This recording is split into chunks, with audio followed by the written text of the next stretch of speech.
Do you ever think... But Governor, this certainty thing bothers me a little bit because businesses complain we don't have certainty. When does business ever have certainty?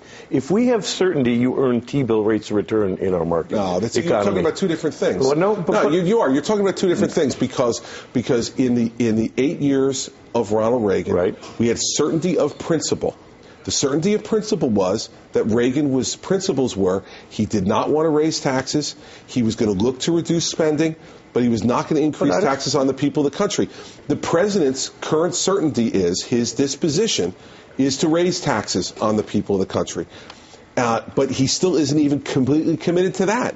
So if you're a business and you're trying to decide, do I invest? Do I spend more money now or don't I? You don't know what your tax structure is going to be. And no one can tell us what health care and Obamacare is going to cost. But that creates uncertainty. No one could tell us that before. And in fact, I don't remember one businessman coming on this program or others during the Reagan years or the Bush years saying, you know, my taxes are being cut more than I thought, and I'm getting more federal largesse than I ever thought I'd get. I just can't execute my business plan. There's too much uncertainty. Yeah, why? Listen, every election. But listen, that's just such a false, fake argument. I mean, seriously, the business doesn't have to worry about having too much money. That's what I'm saying. Well, no, and so they're not going to sit here and complain about it. Of course they're not going to complain about it. Because the economy's weak. They're not going to complain about it. They're complaining, and listen, come to New Jersey and see what's happened with 115 tax and fee increases over the last 8 years. Look at the fact that $70 billion in wealth left the state of New Jersey during the Corzine years. This is not some type of mystery.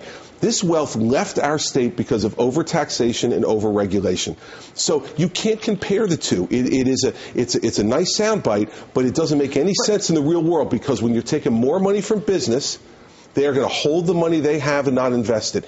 The idea of analogizing that to, well, when they have more money and more programs, they're not going to do anything. Well, of course, they've got more money to know what to do with. Well, it's the exact result of what you said. No, they're saying uncertainty. They're saying that we can't do it because of uncertainty. Businessmen need to deal with uncertainty. The world is uncertain. And for people to say, I can't plan my business because I don't know about health care costs or tax rates, I think managers are punting. Now, the uncertainty of lesser costs are something people can deal with, which is the analogy you were making. Oh, my taxes are lower than I thought it would be and my expenses are lower. They can deal with that uncertainty. The uncertainty of not knowing whether you can meet your payroll, the uncertainty of not knowing whether you can meet your health care costs brings paralysis. It's different. That's a function of your order book. If we run a business and our order book is empty, we're not going to hire. If it's full, we might hire no matter what taxes are going to look like. I'm not saying that's I'm not saying it's the only contributing factor, but don't tell me you're going to hire at the same level when your order book is full if your taxes continue to go up, because that's money that's going out the door that you can't pay to hire more people, to expand business, to make capital investment. The capital investment you're making is what the government's telling you to make then. They're deciding by raising your taxes and spending that money elsewhere. They're saying, we don't want you to decide where to spend your money. Send it down to Washington, send it to Trenton. We'll decide for you. But you'll acknowledge that economic weakness is playing a role in companies' unwillingness to hire. I mean, that's obvious. Of course. Okay. But what I'm saying is there's an interconnection to those two. You can't divide the two. And in New Jersey, let me tell you, we threw a wet blanket on our own economy. We never recovered in the Bush recovery in the early part of the last decade. We never recovered when other states did. Why? Because every year we raised taxes. Every year.